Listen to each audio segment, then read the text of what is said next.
Hey, welcome back everyone. This is Rob from Ram Studio Comics, and today I'm going to apply some color to this fan art piece I'm working on, and you guys are welcome to ask any questions and or we can segue over into something else, because I know the past few have kind of been about coloring. So if you guys want to see something drawn, we can do that as well. So I'll wait for people to jump on in and see what we come up with. So it's been a quick minute here since I've been able to live stream, so forgive me for that. Took a bit of a vacation, which was nice. Oh, and there's a few people right there. Hey, what's up? Salute, good to see ya. And you all have insanely hard names to say. I'm gonna say what's up to Frederick. That's about the only one I can pronounce, I think. But yeah, so at any rate, you know, I was thinking about making this one about coloring, but you guys let me know if you got any specific questions and we'll go from there. First question already from Philosopher Doom. Rob, what PC mag do you prefer as well as art programs? You know, I used to get into, oh, do you prefer PC or Mac? Sorry, I was reading that as like PC Mag magazine. I use all Mac-based products. I used to be a big PC fan. Used to build my own computers. Me and my buddy got into souping them up and doing all the, pretty much everything but liquid cooling. But then they used to break down a lot, and that's probably because my hands were inside of the unit building it or putting pieces together. So I got away from all that, just went with the bandwagon of everybody saying Mac is more for artists, and you know, once you go Mac, you never look back, I guess. So I basically been using Mac, and I love it. You know, big iPad. Well, right now I'm drawing on the iPad Pro, so that's Mac based. And our art programs, real quick, just top faves are going to be Procreate, CSP, you know, Clip Studio Paint at CSP, also known as Manga Studio, Photoshop, and a little bit of Sketchbook Pro. So those are kind of my go-tos. You know, I got some other ones too, but those are the main ones in the toolbox there. Okay, so yeah, a few comments already coming in here. Have you tried Art Studio Pro? Not yet. I need to jump on that. Jump between this and Procreate. Both serves an equal amount of painting methods. Yeah, good call, Syed, or how you say it. I'll probably slaughter that, so I'll just say I appreciate that comment. I will look into Art Studio Pro more. That one supports word balloons, right? If I'm not mistaken.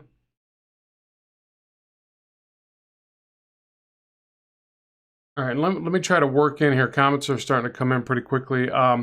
Basically, and hello to everybody that just joined in. Very thankful that you could stop on by and check out this live stream. I'm going to try to color this. I was thinking maybe what we could do, if you notice right here on these buildings, you know, I added some base color and then a little bit of texture, and I was thinking maybe I could show you guys that effect. Is anybody down for that? Do you like want to learn that specific thing? Or is there something else specific to this coloring process that you might want to see? Who's your favorite comic artist? Well, duh, myself. No, it would be, let's see, Leonardo da Vinci. He's probably the biggest and best. Todd McFarlane, Jim Lee, David Finch, Dale Keown. A lot of the 90s comic guys that were big in the 90s, you know, Rob Liefeld. I like all that overly stylized, overly rendered, very imaginative stuff that they were doing. Sam Keith, he was cool. You know, I'm sure he's still doing stuff, but yeah, so lots of favorites, I guess. If it was an absolute favorite, I'd probably say Todd McFarlane, just because he's the one where I picked up his book and started drawing comics, so it's always going to kind of resonate with me on a, you know, nostalgic level, I guess. Let's see, can you maybe recommend a budget drawing tablet for people that can't afford iPads and such? You know, I've actually had some opportunities to test a few products, and I'll maybe I'm going to jump on that so I can help you guys out.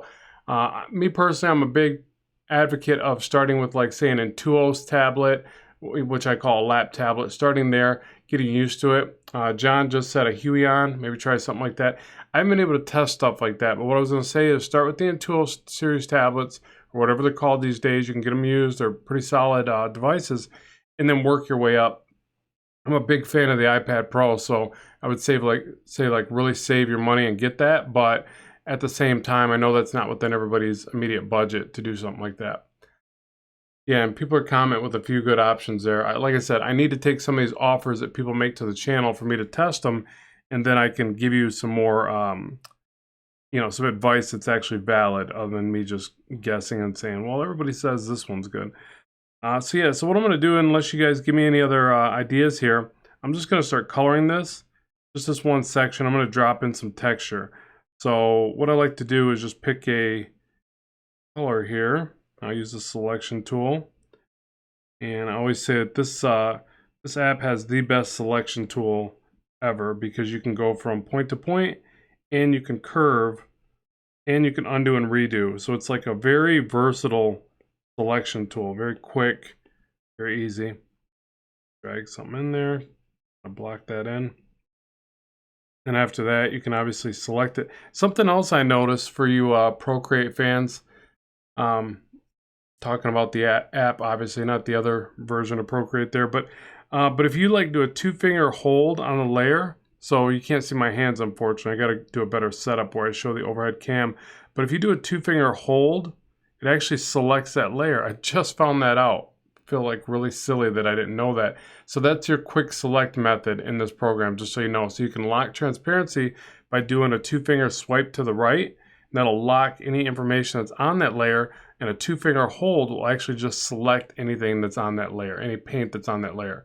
So pretty neat, pretty versatile, pretty awesome.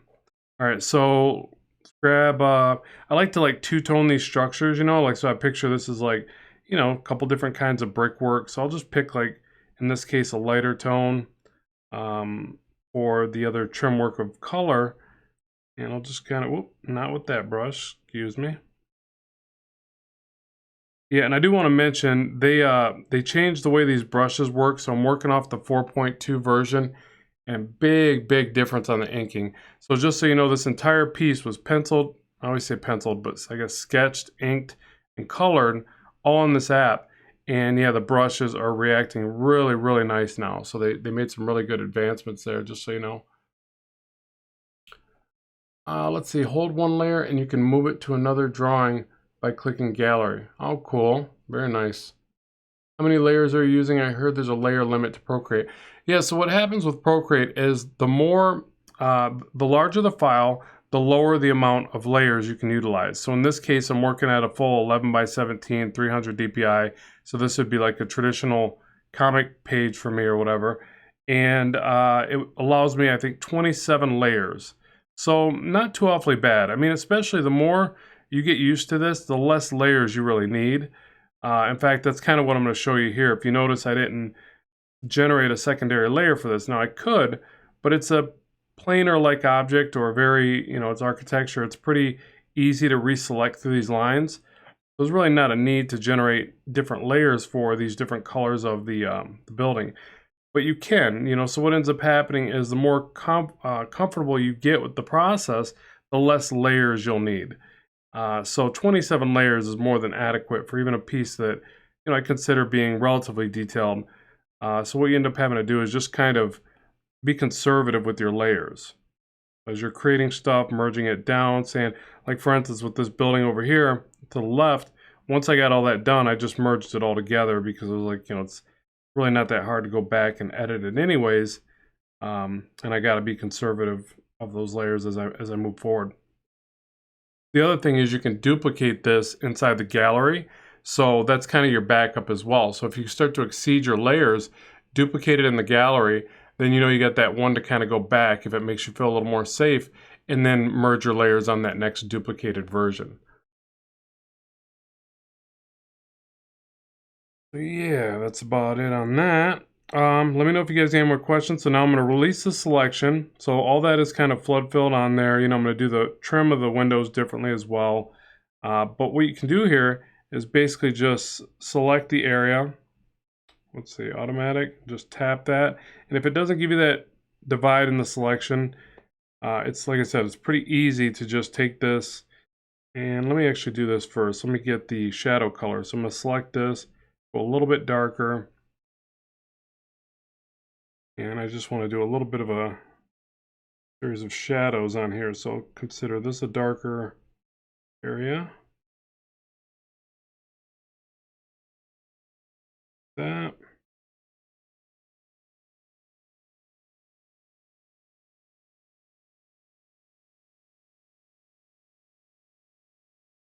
Okay, so somebody's saying I use CSP on the iPad and there's a huge performance lag on it, so I returned back to Procreate. Wow, see, I never noticed that with mine. Um, but then again, I did start to just kind of go back to Procreate as well because I just really enjoy the drawing process. I love how the interface is a lot more streamlined and out of your way.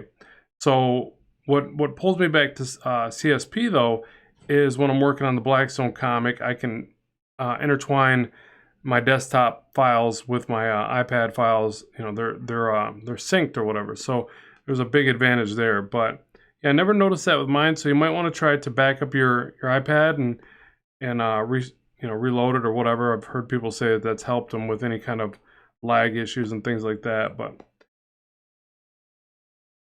nope. Go back to freehand here. I'll just isolate this one area real quick. Go to a soft brush. Brush.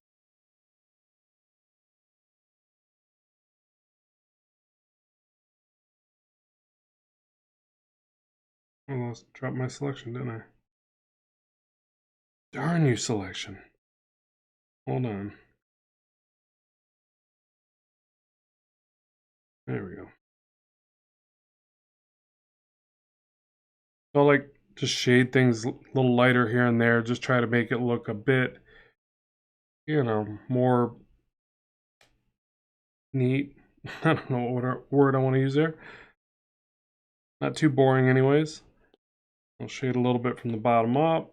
Light's coming from the top on this scene. You know, the neat thing too is now, before they didn't have blending modes to the brushes. Now you can tap on the brush, go to general, I believe it is. Yeah, it's right here, and you can go right to your blending mode, set it to something like multiply. A lot more options with the brushes now, since I did that. Pretty cool, I think. All right, let me read a couple of these real quick. Do you think it's good to practice painting in grayscale, then start to color? I do that for some digital painting, but I'll be honest, I've actually gotten away from that the more I've progressed. I drop in color now and I paint over top more and more. I used to do that, excuse me, that exact process you're talking about all the time. And I don't know, something just kind of compelled me to start using more color information. I think I just wanted to get better at recognizing how colors react on their own versus learning the value scale as much, because that's kind of what throws you off when you're doing that grayscale method. You drop color on top and then all of a sudden it just doesn't seem to read well, and you start realizing that your values are way off. So I got sick of that and just started working right off of color. But for comic style, I always drop in color anyways. Let's go to lighten, green. I want to brighten this back up a little bit.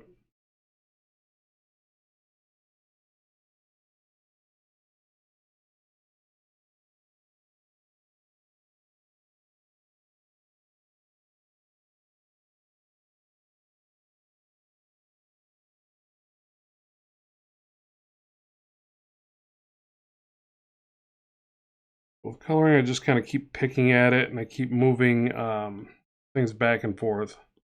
So a little highlight here, a little shadow there, and then I keep zooming back and checking it and just try to get something that looks interesting. But I also like doing this little effect where I take like one of the inking brushes, maybe like click and drag, how if you hold it, it turns to a straight line. And you can use this to do like some of your little edge highlights and stuff. If it's too strong, knock back the opacity right here. Do it again. Large.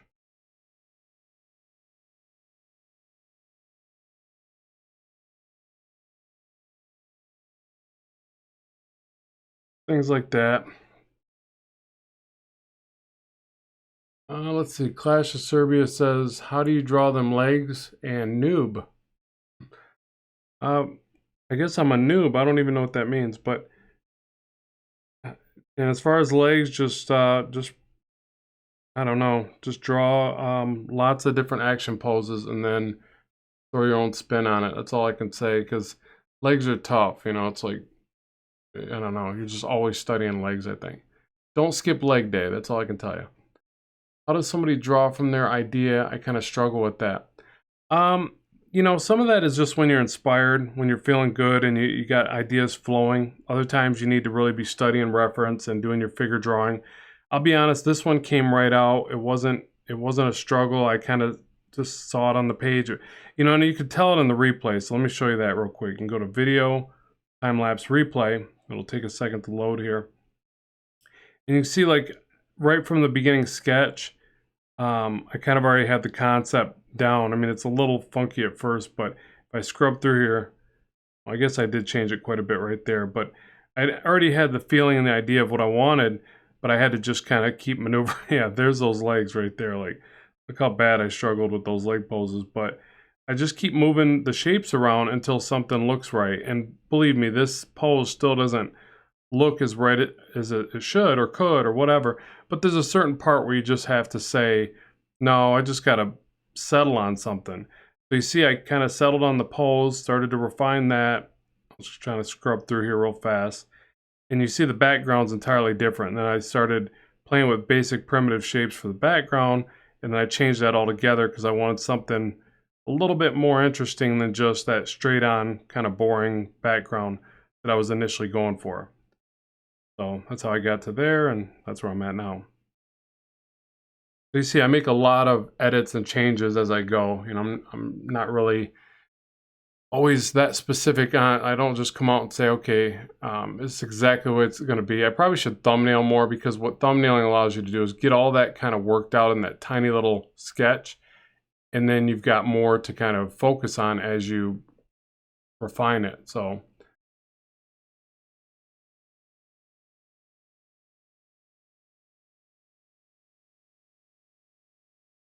part of the human anatomy is the most difficult to draw. I would say probably legs. I mean, especially as it pertains to foreshortening. I mean, um, yeah, I would say it's the legs, because it's real easy to spot when they're wrong, and you know, proportions vary a lot, and then the way they react to the scene, and you know, the way we propel ourselves with our legs.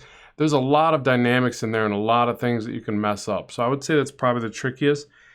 I would say more specifically too is like the way that the legs and arms connect to the body is real easy to mess up, and then the way they foreshorten is real easy to mess up. So yeah, it's just tricky. You know, one thing I always tell people is you just have to kind of accept that it's not perfect and be okay with that. You don't need it to be perfect all the time.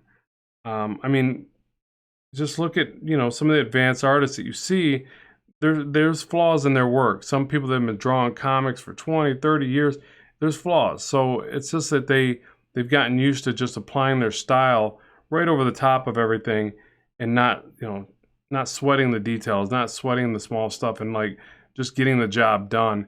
So yeah, just don't worry about any kind of idea of perfection. Just get it done.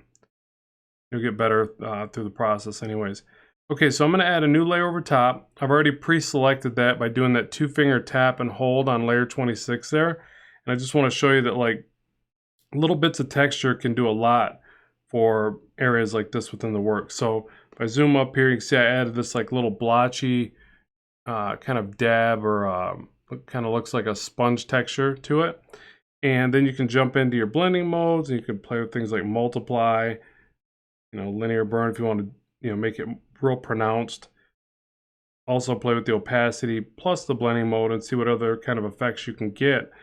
I think I'll go with multiply and a little bit more subtle, because I want it to be, I typically will start with these textures and make them very subtle, especially in the beginning, because I might want to overlay one or two of them. So if I'm careful about how I do that, then as I build up, you know, I can get a more enriched texture and not something that's just messy. So, but I think textures like that do a lot for it, and it's pretty easy to do. Just isolate the area, drop something in. This one's called grunge. Another ones that work really well, if you go to the spray paints, this splatter and flicks, you can change the brush size and throw a little bit of that in there as well. I'll try to show that on the other area here. Let me get to this area and isolate the other part.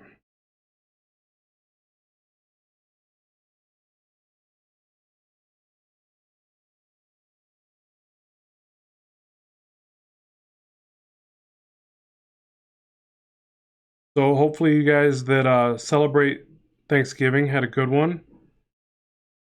And hopefully you're finding time to enjoy the holidays with friends and family. Very important. I've been doing that lately, and it's been very refreshing. So if you guys notice, I haven't posted as much, but yeah, just been kind of taking a break and recharging the batteries.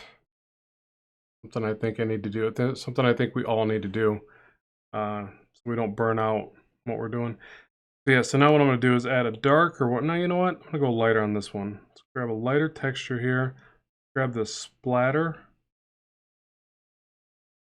See right there, I'm out of layers, so I've got to look at what I've got here and see which ones I can condense down. Let me do that. I know the eyes can go together here. Almost done with those. One thing you want to do too is make sure that you're looking at it as you do that little pinch. You want to make sure you don't lose anything. I did. Imagine that. So whenever you merge these together, you just have to make sure that the layer they're affecting is combined with it. So actually these two, just so you know, as far as selecting these, select the first one by tapping, select the second one by a one finger swipe to the right. It'll highlight in a different color blue. You can now drag these down together right above the layer they're affecting, which would be the main flood layer. And now I want to pinch these together, grabbing layer 20 and the Spidey flood layer, pinch them together. And now you see there was no adverse effect to that when I merged them. They have to merge to the lower layer that's a flood fill. So just if you ever got blending mode set to anything, this works the same with like Photoshop, Clip Studio Paint, all of them. That they have to affect that bottom flood layer, so they have to merge that way. So I'm sure a lot of you know that, but I figured I'd just cover it. You think there's any good program for someone that's transferring to digital and is on a budget? Had this in mind for a while. Well, Sketchbook Pro just went free, so as far as a budget, there's nothing cheaper than free. And it's actually an amazing software. That's the one I first started with when going into digital art. It was kind of like Manga Studio 4 and Sketchbook Pro. But yeah, it's entirely free now, so check that out. Utilize that to get yourself up and running. And one good thing about Sketchbook Pro is the drawing in it is very fluid. It's got a very nice feel to the drawing process. Just doesn't have all the bells and whistles that some of these other ones do. So, but it does have perspective tools as well, so that's nice. Okay, so now back to this part. Let's see here.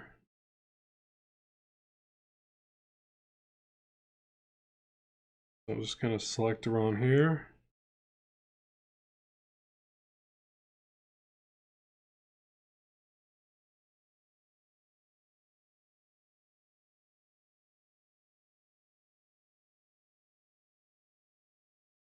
Okay, I'm going to add a layer. Set this one to something like, let's just try screen. Brush in some of this detail.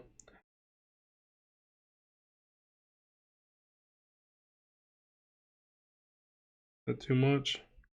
Release the selection. Yeah, I don't know that I like all that brown. I might switch that, but I like the texture regardless. And another thing you want to play with, I think, when you apply this type of texture with this effect is just like a Gaussian blur. So go like blur, Gaussian blur, pull to the right with your finger, and it'll slowly blur that effect. And sometimes these stipple patterns or noise effects can look really neat with just the right amount of blur. You know, so if they're a little bit too distracting to the piece, add a little bit of blur to it. Again, play with the opacity, things like that. But it just takes those building shapes away from looking so awfully boring. You know, it just gives it a little bit more area of interest.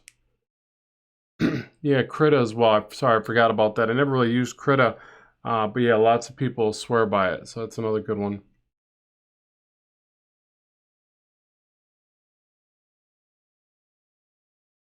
And let's see what else here. For the trim of the window would look better. Something in it another way. And like this, I'm just going to merge that together.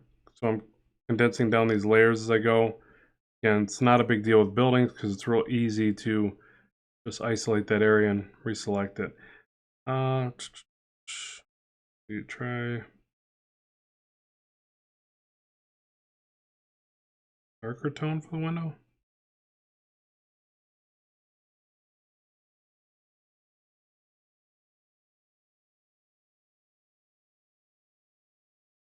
I like that.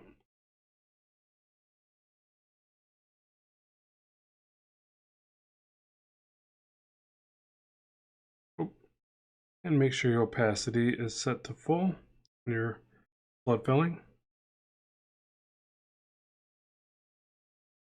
Yeah, so what else did I want to mention? Oh, specifically this, like, we're coming up to 100,000 subs on the channel, which is fantastic. I got to think of a way to thank you guys for all the support.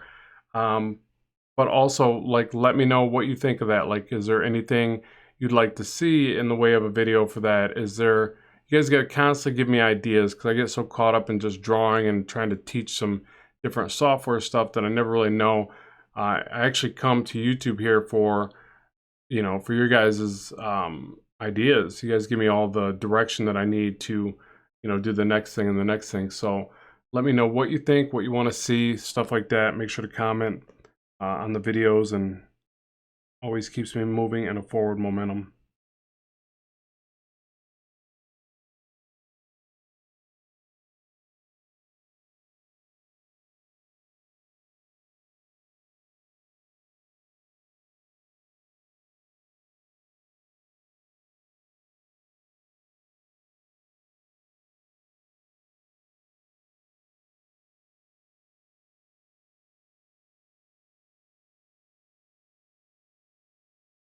Okay, so Osire, hope I'm saying that right. Osire B, still waiting on the inking tutorial or course.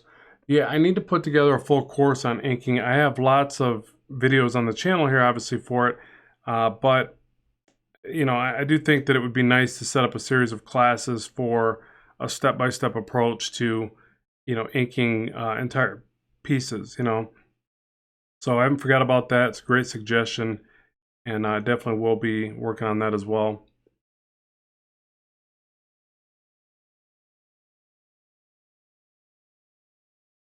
I'm actually trying to get through one where I've been trying to teach lessons on architectural. Like, these are pretty basic buildings. It's not a whole lot to teach there. I mean, there's some, it's what is this, a 1, 2, this is actually a 3-point perspective. So, but I've been trying to like build up mini lessons on drawing different window types and doors, and, how to really study architecture that's around you. I've been taking photos as I've been traveling, and I want to really bring that to you guys first. I think that's been a long time coming. And then I'm also going to be working on an anatomy course, or a dynamic anatomy course, where I teach you how to draw very exaggerated anatomy, but by studying from, obviously, life around us and real anatomy, but how to render it out and make it look more stylized for comics. So lots of ideas flying around. It's just a matter of, which comes first. And, sometimes when I go to teach this stuff, some of it flies right out, some of it's easy, and some of it I have to go back and self-study. I got to relearn, like I think I've got a better grip on it, and then I go to teach it, and I'm like, whoa, I've got to get better. Things like terminology, things like the approach. It's got to be very fluid, or I probably shouldn't be teaching it if I'm still trying to learn it myself. So it's a kind of tricky, slippery slope there.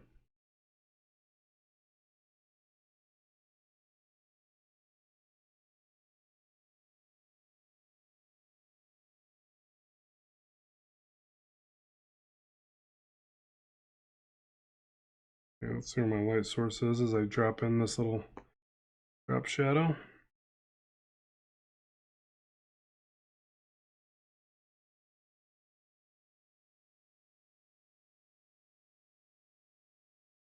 Actually, I think it would be, I always mess up on my light source. Oh well, no one's paying attention, right? You guys don't care where the light source is, do you?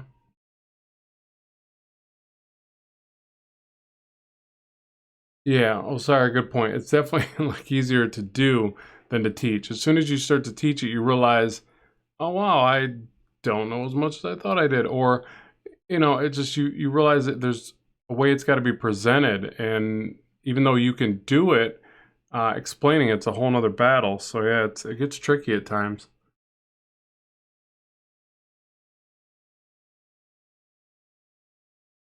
Yeah, true inking is another skill, but the more you practice it, the better you'll get.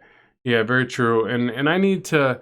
That's the other thing. When I do an inking course, it's like, well, all right, I could teach a digital inking course, and I can touch on a few different softwares, but I'd like to introduce more of, the old school, some Micron, some Crowquill, even though Crowquill I often struggled with, but I could get pretty decent with brush pens and a brush. So I almost need it to be, I need to brush up on that as well so that I can introduce that, because a lot of people still like traditional inking. So that's another catch-22, or where I'm sitting on the fence with this stuff, because I'm like always teaching digital, because I utilize digital so much. But then every now and then people are like, would you just draw on paper or something? What about everybody that likes to just draw on paper? And so I feel guilty about that. But it's just so convenient for me to do what I do here and hook up some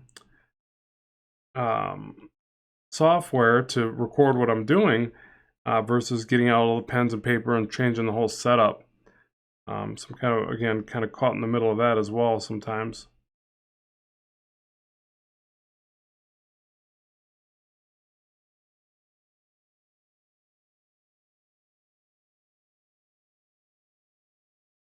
Oh, have the windows isolated there. That's not good.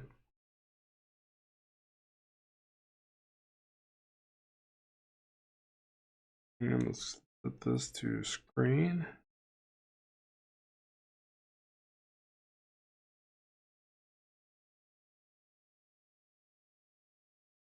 Okay, so now let me ask you guys, is there anything specifically you want me to show you on this?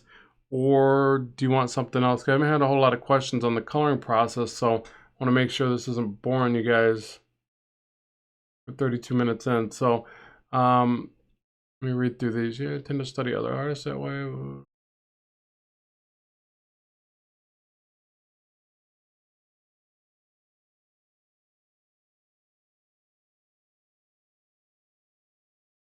Yeah, so do that. If you guys have any questions specific on coloring, because obviously the texture part's pretty easy. You see, this is all pretty basic what I'm doing here. But I don't mind jumping over and doing some line work stuff if you want. I could show you how some of these brushes are working now, even though I haven't tested them a whole lot other than creating some art with them, but they do work a lot better in this 4.2 version. Why did you pick such a desaturated color for the sky? Actually, what I tend to do is, for background elements, I try to stay very desaturated. For character elements, I tend to stay a little bit more saturated. And at the very end, I'll desaturate everything even a little bit more. I'll kind of check it on different screens. But what happens is, if I leave Spidey nice and saturated and the background desaturated, it gives the illusion that he's popping off the page a bit more. So that's kind of my thought process there. Not saying it's correct. I'm definitely not as advanced in coloring as I am at like penciling and inking, but that's I'm always trying to improve on it, and that's kind of one of the things I look for when I'm applying my colors. Okay, so Ryan, I do get Ryan Walker saying I do get a little overwhelmed when using the selection when coloring. If you can elaborate on that, I'll try to show you something. Because actually, I think one of the best things is the coloring, is the selection tool in Procreate. So for instance, as I'm adding these cell shading type effects, like I did to the mask here, I'll do the area around the eyes real quick, I guess. One of the neat things about this is the, my back to 27 layers, goodness. Come on, I merge the clouds. What else? Probably these elements of the building. Let me just do that for now. Darn layers.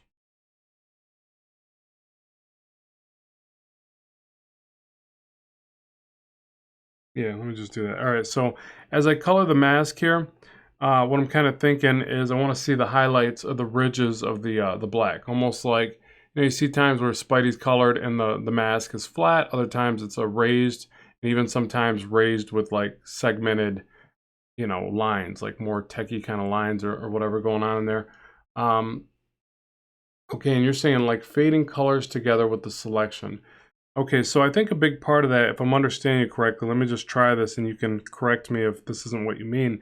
So first I want to think about the light source. In this case, the light source on some parts is on the very front, and on the mask, since it's more rounded, I made it to where the light's more off to one side. That's kind of contradictory, so whatever, but to me, I guess. But so what I'm going to do is just add this like little glare line, and I'm going to draw this, you know, draw that shape and then finish the selection. And I'll come over to the side here, and let's say it's right here, so I'm going to bring one off to this side, and same thing, I'm going to draw it in like that.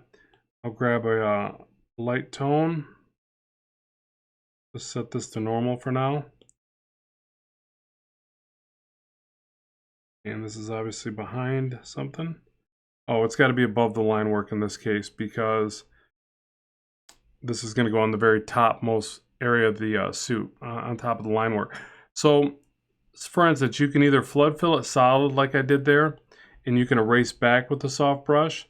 You'll see a lot of artists do this, and they can really control what I call a gradient fade, or I always call it an A-B fade, because back in the day when I did graphic design, it was always an A-B fade. So A being the solid area, B being the area where it fades off. So gradient fade.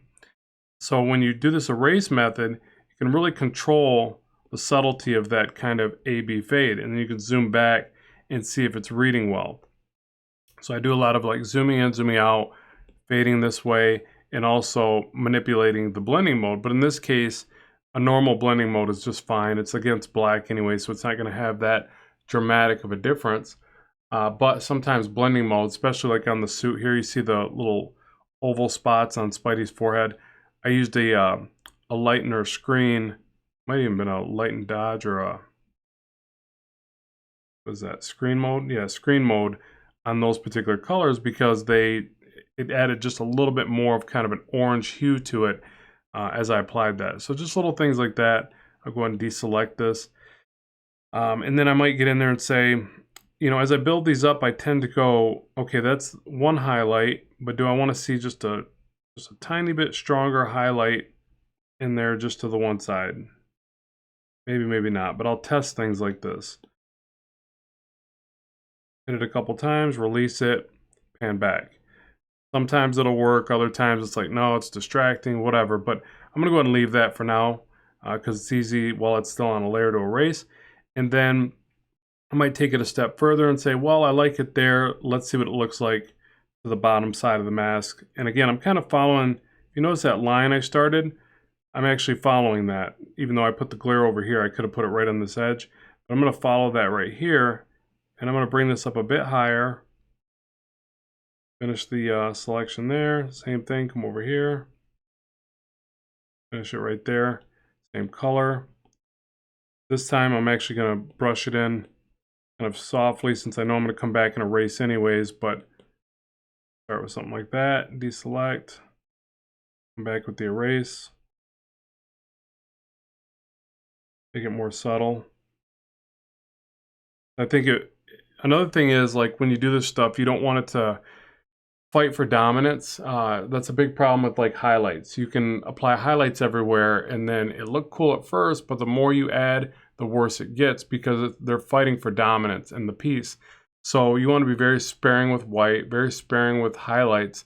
And so something like this, it makes sense to just make the bottom ones just a little bit less pronounced, so the top ones stand out more. And again, always checking the work from a distance and making sure it kind of reads well.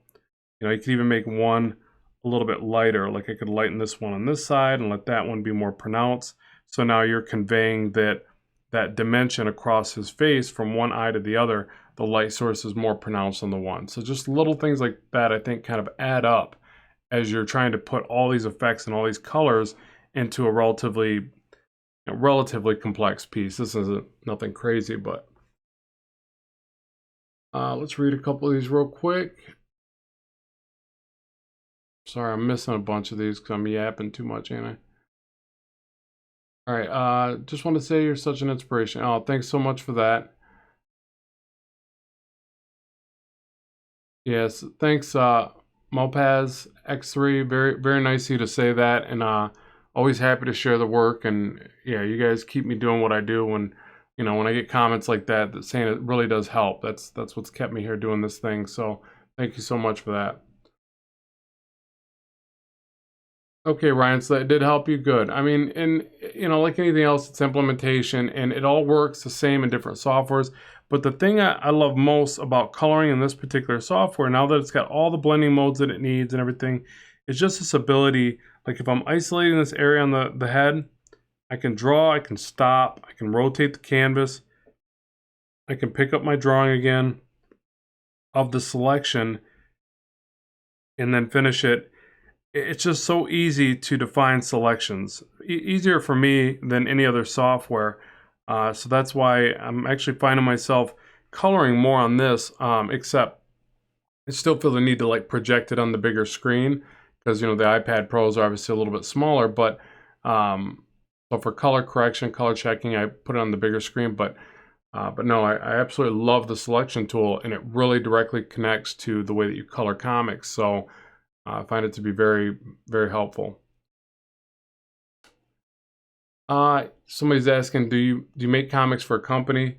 No, I don't. I actually just make my own comic on the side, which I really need to get back on. It's called Blackstone Eternal, and yeah, I need to jump on that and stay on that for a while. But I also teach video courses and the YouTube stuff, so I get a little bit, bounce around a bit. But no, I don't actually draw comics for like say Marvel, DC, any of the big guys. I'd love to at some point, but just not, I've never had that knock on the door, I guess. And then again, I get to do it on here and still make a living, so I guess I'm pretty happy regardless. I want to see you done drawing in 5 minutes. Go, go, go. Nice. Yeah, let me see if I can speed draw here. So yeah, so do you guys get any more questions on the coloring? I guess I could do the smoke back here. It's kind of bothering me that that's not done. Let me go here, lock transparent pixels, grab a little shadow gray tone, and start with a little airbrush or off shadow.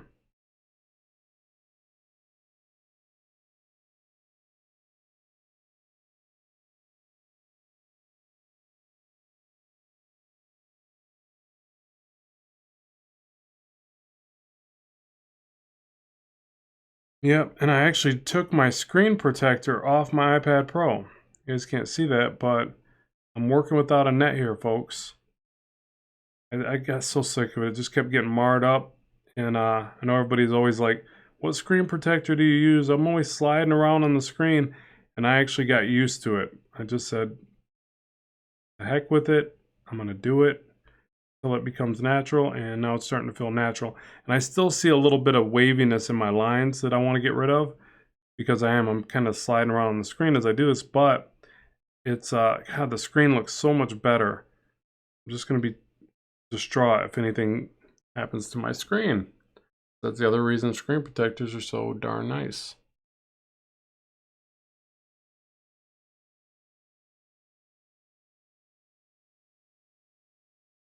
I repeated myself?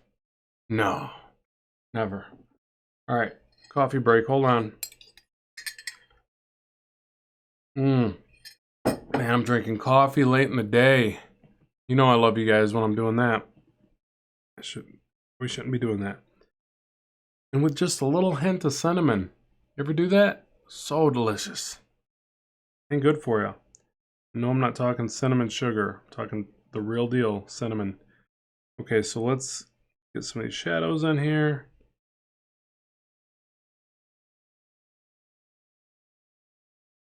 And my girl is vacuuming while I'm live streaming. That is so darn disrespectful. Yep. We're going to talk about that as soon as this live stream's over. In a nice way, folks. In a nice way. Okay, so what I can do here now is, again, grab this selection tool. Try to isolate some areas. Make this look a little bit more comic booky.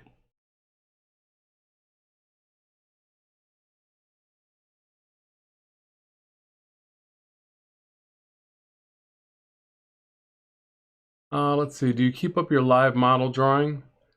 Um, I got to get back to my actual figure drawing. When you say live model, I don't do live models. Like I just look at photo reference and study from that. You're saying like live model drawing, like you do in college scenarios, right, or classes and that. I've never got into that. I mean, it's probably awesome and all that. I just never found the time. It's so easy to just like pull up some reference, find the shots you're looking for, and go from that. But I'm sure I'm kind of missing out there because people swear by it, obviously. But I do use some of those sites where they time the image that comes up. I'm trying to remember the name of the one that I've been using. Sad.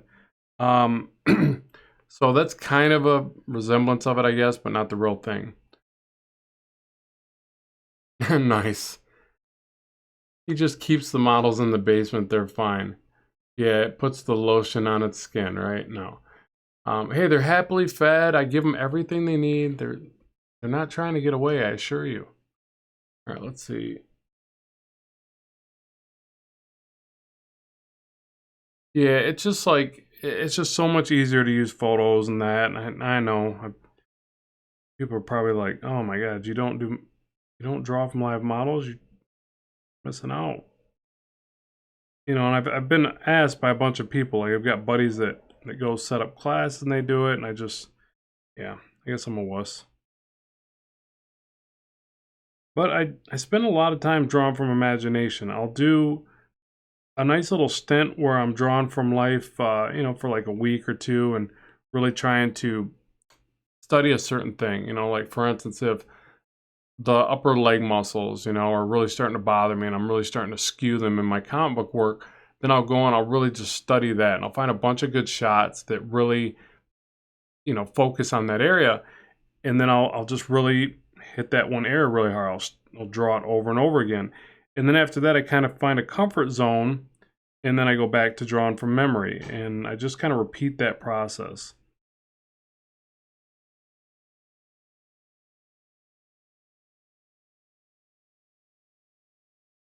Oh yeah, thanks for subbing. I appreciate that. Yeah, so again, if you guys think of any ideas, we're coming up that 100,000 subs, and I'm totally impressed with that, totally thankful for that. If there's anything you guys can think of that'd be like a really cool, type of video, I just need some ideas for that. So just, comment in the section below on some of these videos. Let me know what you think, and hopefully we'll come up with something fun for that. I think that's supposed to be like a big one for our YouTube channel, so I'm pretty excited.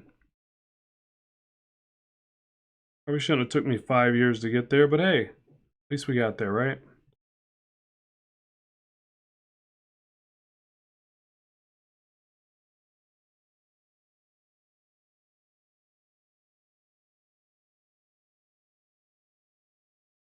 Nice, make a self-portrait, but super cool. What's that supposed to mean? If I did a self-portrait, it would be super cool. Wouldn't have to make it super cool. Nice. Hilarious. Could draw myself as a superhero. I mean, I'll be honest, the thought has crossed my mind. I could do it. I could definitely design the suit. I don't know how far I'd get on the actual crime fighting aspect of it, but and I'd have one heck of a suit before I got locked up.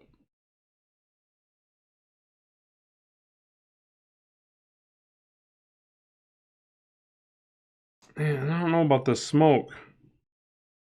I think I took the wrong approach, but what I'll do now is I'll take the middle area now. I don't know if this will work.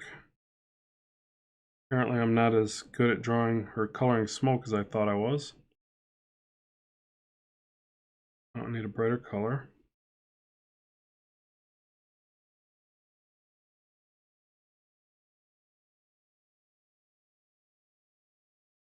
You know what I probably got to do is color the line work on that one. Let's do that. Let's jump over to the line work. It's already locked. And we've got to isolate just this.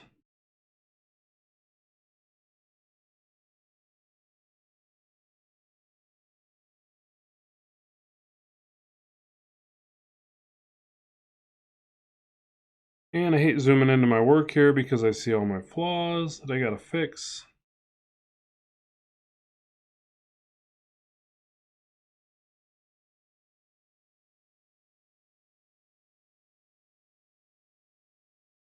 Horrendous.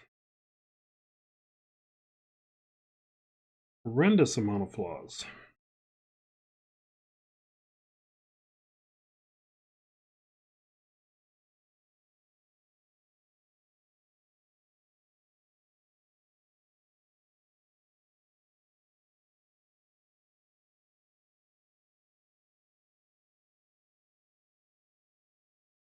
Gotta go. Okay, well, thanks for stopping by, Mopaz X3. Goodness, we're down to 30 people watching. Okay. We should have drew something. Goodness. I knew better. Just really wanted to finish this piece, so I figured we could just kind of powwow on this one. Okay, so now I've isolated the puff of smoke there. And probably a little bit more of a gray.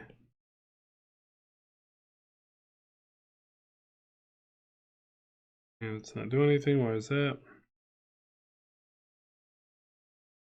On that layer. Oh, wrong line work.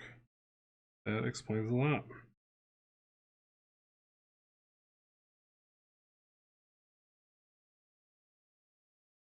Didn't isolate that, did it?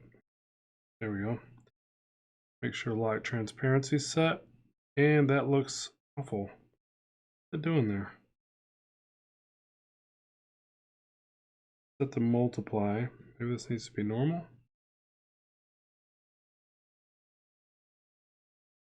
Boy, it got worse. Okay, but that is how it's supposed to look. I just have to go back and touch it up now. Eat gads. Alright. I think it's because this layer isn't right.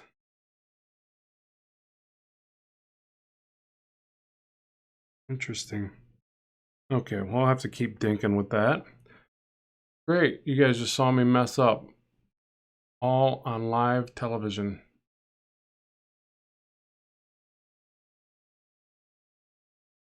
Best thing where I live, it's 9:30 a.m. and I have no work to do. That's great. I'm glad that you don't have anything to do. That is the life. If you could tell me how to live it, I'd be extremely grateful. Yeah, so unless you guys give me some really good questions here, I'm gonna cut it short. I can just see the little, there's like this little line of people watching and it's going down and down. I must be boring today, I'm sorry. It happens. Can't be fun and exciting all the time, I guess. You guys are probably like, dude, I don't watch you because you're fun and exciting. I watch you because we're trying to draw pictures. Amazing. Thank you, Gerald. Gerard. Very nice of you. You are equally as amazing. Yeah, but any other questions, you guys? Show us your first Spider-Man compared to this. No. No, actually, that is a good idea. You know what? Maybe we'll do that for the 100,000 sub video. I'll get out a bunch of my very bad drawings. Yeah,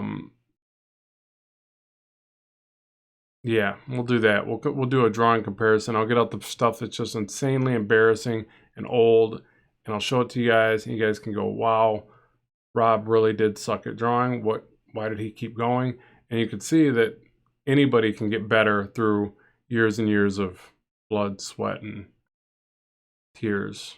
Literally crying tears on the page as you draw. Why? Why can't I get any better? Just, you gotta keep going. Let's see. Any thoughts on Venom? I loved it. No, I'm not saying that I'm reading your comment. You loved it. I haven't seen it. I'm sure I'm gonna love it because I thought they actually got the look of Venom right, and I love some of the witty repartee, the back and forth.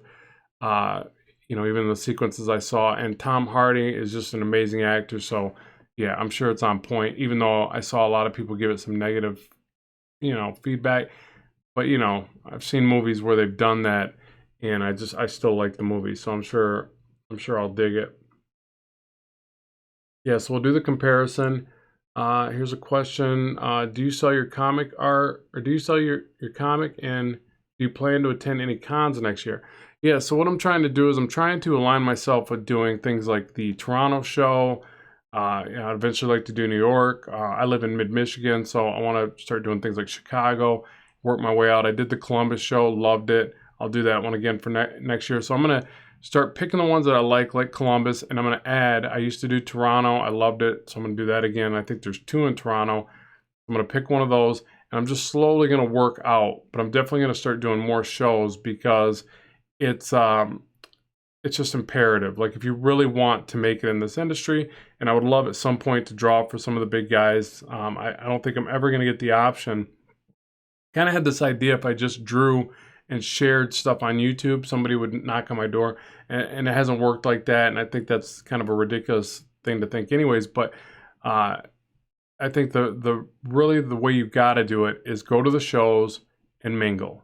You start meeting the people, you start showing your work to pros, and they start giving you some very valuable feedback and where you need to improve. And then people start to remember you because you're just kind of you're kind of part of the scene, so very important to do. And yes, I'll definitely be doing more of that. And now I got to push that book, my book, Learn to Draw Action Heroes. So I got another reason to be out there pushing that book and the Blackstone comic, and just sharing more of the art, and hopefully making some good connections over the years of doing that.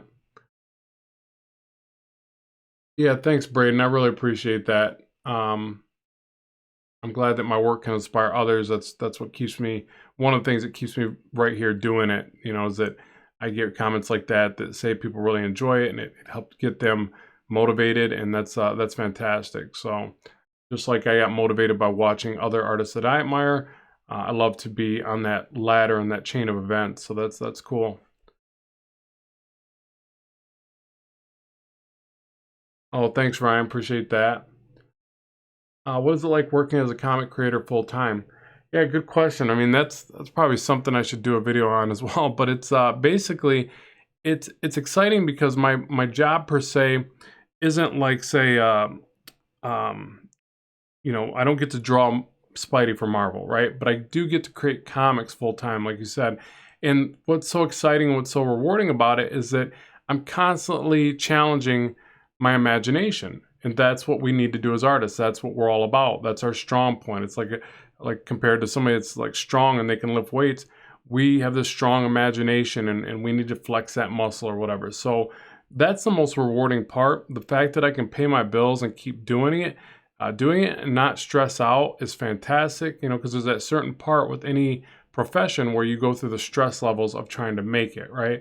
And then once it gets to a point where the bills are paid, or maybe you even relinquish some of that responsibility and get rid of some bills, or you make more and you provide, or whatever you got to do. But the part where you get to where it's just kind of, that's all kind of taking care of itself, and then now you just get to create, that's a very euphoric experience. It's very rewarding.